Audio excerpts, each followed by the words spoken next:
ધોરણ 2 વિષય ગણિત વ્યક્તિગત કાર્ય. શીલા પાસે 82 રૂપિયા હતા. તેમાંથી તેણે 22 રૂપિયાના દીવા ખરીદ્યા તો તેની પાસે કુલ કેટલા રૂપિયા વધ્યા હશે? 82 સંખ્યા બનાવવા માટે 10 ની કેટલી ચેક્સ પટ્ટી લેવાની? 8.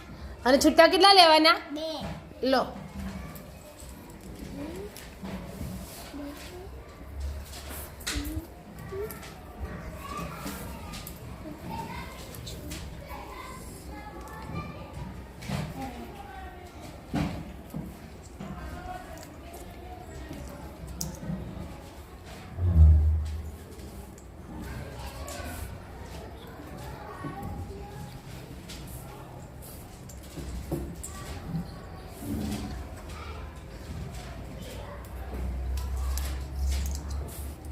કેટલી 10 ની પટ્ટી લીધી?